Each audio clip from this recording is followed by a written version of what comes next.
Hi everyone, and welcome to your session today, which explains much about your prescribed research and inquiry tasks that you're going to be undertaking when you engage with your R&E time for the first few weeks on clinical practice, and again throughout your time on clinical practice.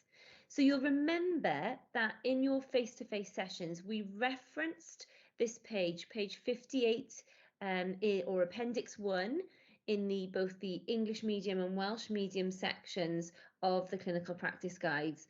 And I'm referring here specifically to the bottom of the page and going on to the next page, referring to your prescribed research and inquiry tasks. So you'll recall that we talked to you about the phase tasks that you're going to be undertaking when you are on clinical practice. So the session today largely pertains to what you need to do in preparation for these phase tasks. So you're going to engage with a PowerPoint presentation, the first of which is a presentation called Exploring Child Development Theories. So the aims of this lecture are thus: so gaining an understanding of the key theories related to how children learn and exploring how the theory translates into classroom practice.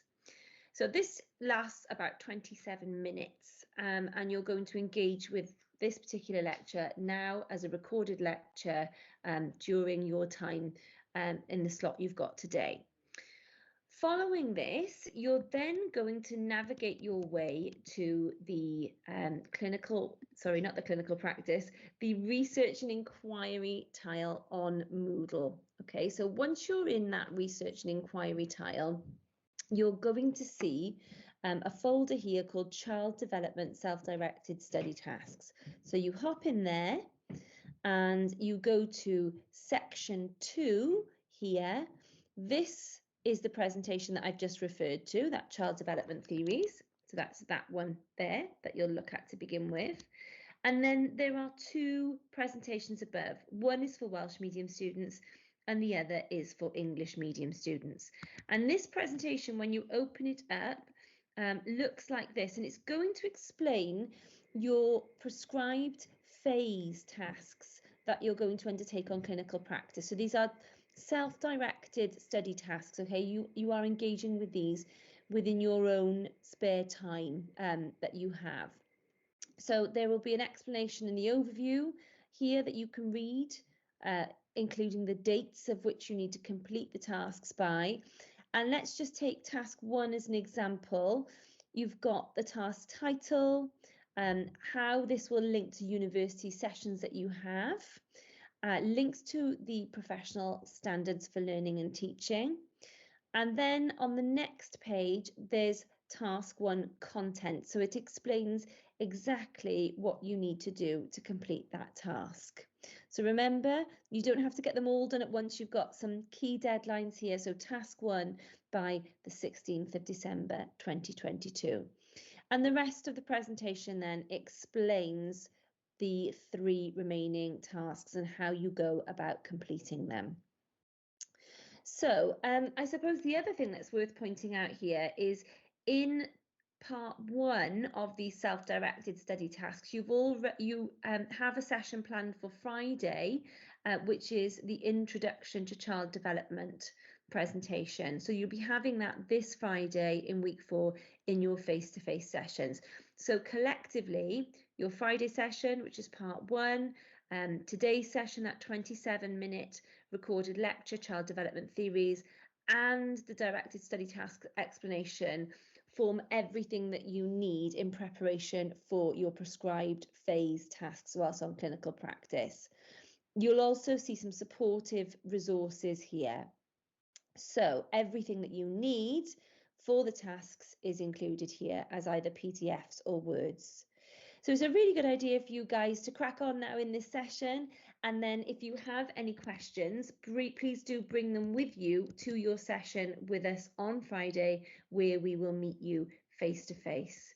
So I'm going to hand over now just to that particular lecture that I referred to, which is Child Development Theories. Welcome to this second lecture presentation, further exploring aspects of child development and influential childhood theorists whose ideas have shaped much of the practice we see in primary classrooms today. The aims of the lecture are to gain an understanding of key learning theories and how these theories translate into classroom practice. I've included a timeline of the leading childhood theorists that will be explored in this presentation, just to give you an idea of when they originated their ideas. Jean Piaget was a Swiss biologist who switched to the field of psychology and became a major contributor to the knowledge of educational psychology during his career. Piaget was very interested in the process of learning, especially in how children arrive at what they know and what they need to know. He was fascinated with children's thinking, in particular their thought processes and how they viewed the world around them.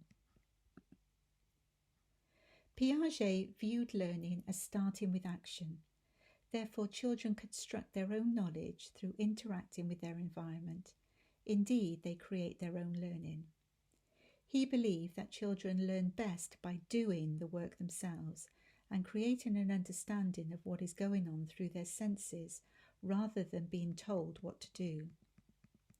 For example, in terms of Piaget's ideas about learning, if you wanted a child to learn about the properties of water, you would give them a water bath filled with water and various equipment to enable the children to play, investigate, and experiment with the medium, very much using first-hand experience and all their senses, as opposed to just being told about it. Piaget held the view that children develop through stages. He illustrated this in his theory of cognitive development, which we will explore in more detail on the next slide. Within this theory, he came up with the idea of schema to explain how children acquire knowledge about the world. A schema describes the process children go through in order to develop and change their concepts of the world. So, an original schema held by a child could be that all dogs are brown. The child comes across a black dog, and through a simulation, the new experience is assimilated into the existing schema. Change occurs with regards to the original schema through accommodation of the new idea that dogs can be brown and black. The table shows the stages of conceptual or cognitive theory related to Piaget. To begin with, what do you notice about the age groups on the left-hand side? It is the case that they relate very closely to the age phases we have in our school system today. Pre-operational stage links with the current foundation phase curriculum, and concrete operational mirrors the current Key Stage 2 phase, with formal operational closely related to secondary schooling. Indeed, it is the case that Piaget's ideas about cognitive development in children have been very influential within the school system. As mentioned previously, Piaget stated that children progress through distinct stages, and this can be seen on the slide. Starting with the sensory motor stage, in which infants very much learn through their senses and reflexes. Often you can see babies manipulating objects held in the hand and then placing the objects in their mouths to understand its shape, texture, and how it feels. According to Piaget, with regards to the pre-operational stage, young children can begin to imitate things from memory. They can use language to represent objects and begin to form ideas about right and wrong. They can classify objects. They can classify groups of objects by a single feature, for instance, all blue objects together, and form ideas based upon their own perceptions. During the sensory motor stage and the pre-operational stage, children are seen as egocentric. In other words, they see the world from their own point of view. It's not until the concrete operational stage that children move towards becoming sociocentric. In relation to the concrete operational stage, we see children start to see the world from another's point of view. They begin to focus on more than one thing at one time, but need real-life situations to be able to think conceptually. In the formal operations stage, children are able to think and speak in an abstract way and understand abstract concepts such as fairness, justice, peace, time and space. Piaget theorized that as you progress through the stages, in terms of thinking, children moved from the concrete to the abstract. A good example of this is algebra. In nursery classes, the start of algebra is in the form of threading beads and making patterns. For instance, red, blue, red, blue, red, blue, or green, yellow, green, yellow. This progresses until secondary, when children are able to complete simultaneous equations. To determine the stage that children were in, Piaget devised tests which showed how children see the world differently. Piaget has influenced current practice through approaches such as developmentally appropriate practice, which involves teachers planning and providing resources that are stage of development appropriate, both as individuals and as part of a group, and helping each child meet challenging and achievable learning goals. Providing suitable resources that are suitable to the cognitive abilities of the child, as well as physical, social, and emotional needs. Think about the different classes within the school. Work through from nursery and reception up to year 6. You will see a change in the range of materials and resources used. Very resource rich in the early years, as children need concrete things to aid learning, for instance apparatus such as multilink with maths and learning to count. Also, it's about providing activities that promote thinking skills, such as problem-solving activities. This is generated from Piaget's ideas of conceptual development and how children think. With developmentally appropriate practice, children need to be actively engaged in activities, touching, feeling. In order for this to happen, the learning environment is very important, containing lots of real-life resources and materials for children to explore. Children need to be active participants in their learning. They need to experiment and use their senses. As a result, a stimulating learning environment allows for hands-on learning, cooperative learning, social interaction, real-life problem-solving, autonomous learning, as well as open-ended activities. Observation is at the heart of this practice, as it informs the teacher of how to support the child. Through analysis of observations gathered, changes can be made to the learning environment and activities provided so as to move the children forward in their learning. There have been several challenges to Piaget's ideas about cognitive development, in particular the tests he devised and used with his children. Martin Hughes in the 1970s recreated the mountains test and used dolls and a policeman instead of the mountains. The changes caused the experiment to become relevant to the child and appealing by turning it into a game of hide and seek. He used the test with 3- and 4-year-olds and found that they could imagine themselves in the role of the policeman. They demonstrated they could see the world from another person's point of view. Margaret Donaldson in 1978 published a book called Children's Minds. In relation to the conservation test, she used a naughty teddy glove puppet who changed the position of the rows of the counters in the number conservation test. The majority of children realised the numbers stayed the same even though their appearance changed, as it seemed like a game. Donaldson criticised the language used by Piaget. She stated that the children in Piaget's test didn't understand what was required of them. The tests were not set within meaningful context, as some of the children could not relate to the mountains as they had not seen or experienced them. They were too obscure. Finally, Peter Bryant during the 1980s said Piaget's tests were too complicated. Piaget used clinical interviews to find out about children's thinking, which were vague and open to interpretation. Bryant stated that Piaget focused on the role of intellectual development and overlooked a child's emotions, motivations and personality. Also, he was always looking for what the average or typical child could do and tended to ignore great variations in the way individual children think. Chris Athay built upon the work of Piaget and developed and applied the theory of schema to practical observations in children's learning. She developed her ideas during the 1970s and worked alongside Tina Bruce, who is now an eminent author of child development books, who at the time was her research assistant. Whereas Piaget applied schemas to general cognitive development and learning, Athay used schemas to classify and categorize children's play. She observed the actions of children and soon realized that children would use the same object within different schemas. These schemas were a way of children making sense of relationships and the environment around them. She concluded that children do not play randomly. An example of a schema is illustrated by a baby who will try out a range of schemas on one object: sucking, shaking, throwing. Another example of a schema is enveloping, which involves covering things. Toys in the sand tray, children covering themselves in a box, hiding toys under a blanket, covering a finished painting in one colour.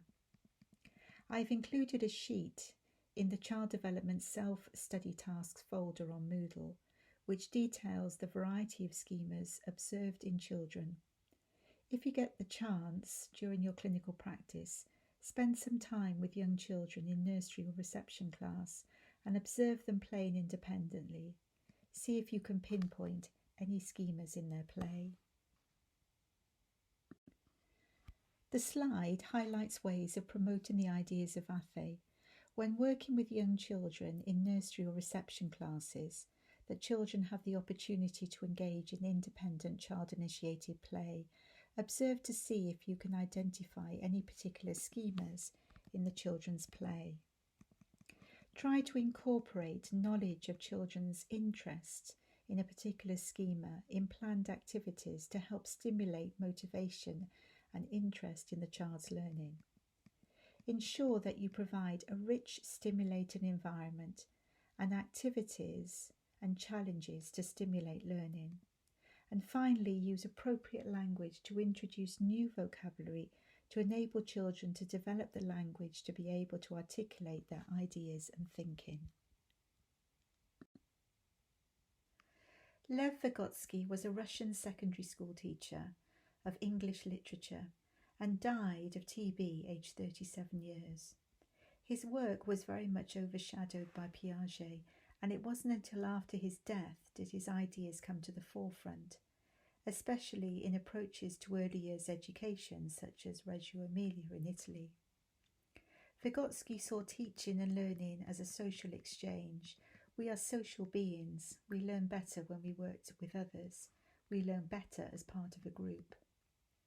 He came up with the idea of the zone of proximal development.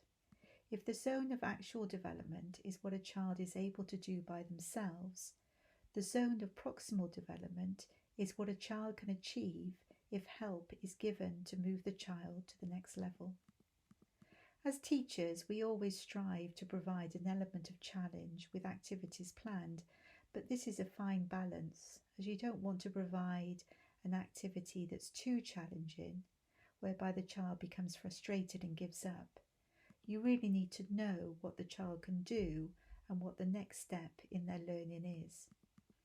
As a result, teachers really have to get to know the children in their class, where they are in terms of their learning, to be able to plan effective challenging activities.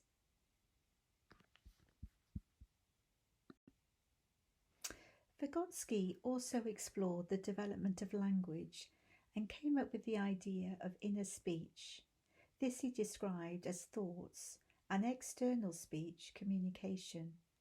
He stated that around the age of 2 years, children are able to articulate their ideas. This is when inner and external speech comes together.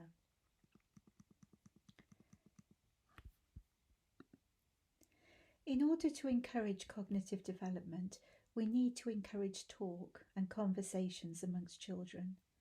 As a result, the child will have the opportunity to express their ideas and thinking behind their learning. Vygotsky also stressed the importance of play, as this is a way of children testing out social situations. Children are able to mix and socialize with their peers and try out acceptable ways of socializing and rules of social behavior within a safe environment through play. Indeed, playing is where a child is most natural. Having explored Vygotsky's ideas, how has his thinking influenced current practice? To begin with, the importance of children learning through interaction with adults and peers, having more knowledgeable learners work alongside younger children. We see this demonstrated through paired reading and mentoring by older children in school, working with younger children to help with reading. The importance of the adult role, or a more experienced child, in helping children to perform tasks that they would be impossible to do if the child was alone. Providing challenging activities, as we want children working in their zone of proximal development. Recognizing the importance of language. Children need to be able to verbalize their thinking and thoughts. They need a rich and varied vocabulary to articulate their ideas. And finally, testing children's prior knowledge of a subject and using this information as a starting point for planning activities. Attention is now given to Jerome Bruner, who has had strong links with education since the 1960s. Bruner views humans as having the ability to learn and grow with no limits to their potential. Indeed, he came up with the saying that you can teach a small child astrophysics. He believed that skills and knowledge are acquired through interaction with the environment and by children learning through trial and error, making mistakes, therefore through experimenting with their environment. Bruner saw learning as a continual process, going through 3 stages. The first being enactive. Children handle concrete objects, for instance, counting by touching each object.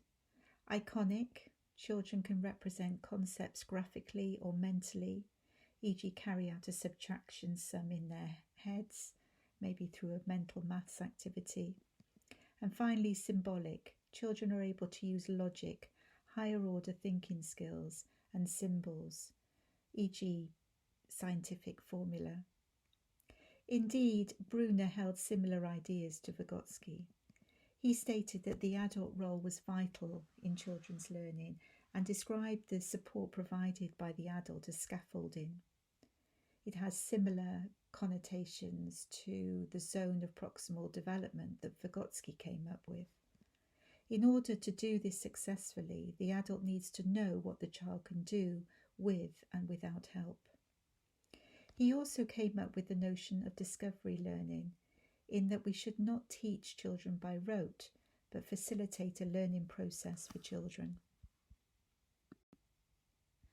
How has Bruner's work influenced current practice? The adult is crucial in supporting children's learning through scaffolding, thus helping a child to do a task unaided. A good analogy is the scaffolding around a building. As the building takes shape, so the scaffolding is removed.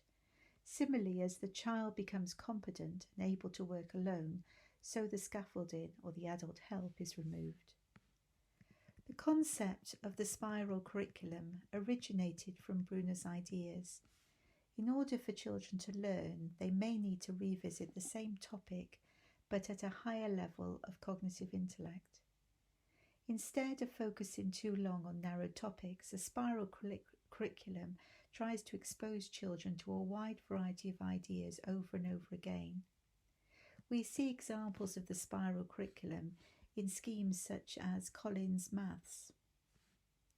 Finally, in relation to discovery learning, the role of the teacher should not be to teach information by rote learning, but instead to facilitate the learning process. This means that a good teacher will design lessons that help students discover the relationship between bits of information. Howard Gardner and his theory of multiple intelligence was derived by observing many roles played by individuals from different cultures.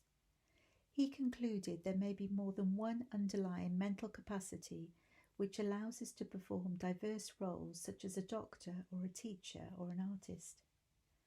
Gardner defined intelligence as the ability to solve problems or fashion products that are of consequence in a particular cultural setting or community. He concluded that there are multiple intelligences, and as individuals we will have a preference or a preferred intelligence through which we learn.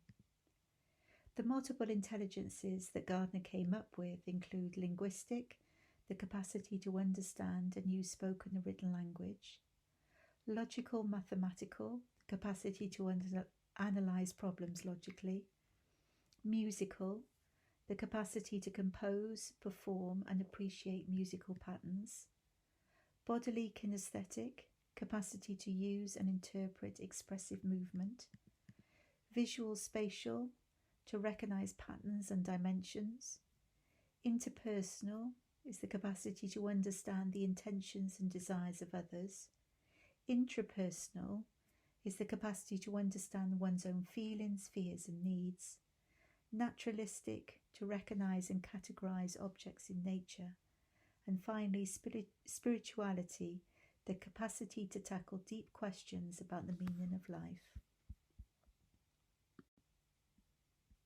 I think Gardner's work has made teachers aware that as individuals we have different strengths and will react differently to tasks set. It also highlights that learners will approach and complete tasks in a different way. However, children need to have opportunities to learn in different ways that might not necessarily be compatible with their preferred multiple intelligence. We need to get children out of their comfort zones and experience different multiple intelligences so that they can learn about new ways of working and approaching tasks. Albert Bandura is famous for his work around social learning theory, which states that children learn their social behaviour by watching and imitating others. Bandura believed that all behaviour could be observed and that status figures such as parents could have a huge influence on children. He concluded that if children learn by observation, this will involve studying a model. Models deemed to have the greatest influence over a child were those that are warm and loving, people who have power, influence and competence, and also similar people such as of the same sex. It is this idea that is behind the idea of positive role models in school, especially men working in a female-dominated workplace. Children, especially boys, may not experience positive male role models in their life until much later in their schooling, hence the drive to encourage more men to work in primary schools. There are critics to social learning theory. For instance, children are all different, they're unique. If they see the same role model, they may interpret the behaviour in different ways. Children do not automatically copy the behaviour of others. The theory pays little regard to what the child thinks. Psychologists today believe that children are more actively involved in their own learning. They are not passive learners. It describes how children learn, but not what children are capable of learning at different ages. It doesn't take into consideration what a child can remember, what a child can physically copy, and the child's motivation to learn. A child is far less likely to copy an adult that they dislike. So, what is the influence of Bandura on current practice? The way that teachers behave in class will have a positive or a negative effect on learners. We are role models, and often we hear about promoting qualities and attitudes to learning. We need to remember to demonstrate those ourselves and not just expect to see them in the children that we teach. If you choose role models to focus on as perhaps part of an activity or a topic of work, make sure that the learners can replicate some aspect of their behaviour. Having explored a number of different learning theories, I've included a couple of scenarios to end this presentation. Pause the video as you read through each scenario and decide upon the theorist who it pertains to. This is the first scenario related to Max. Please pause the video while you read through the second scenario related to Kevin. The answers to the two scenarios are included on the slide. The first relates to Piaget and the second relates to Vygotsky.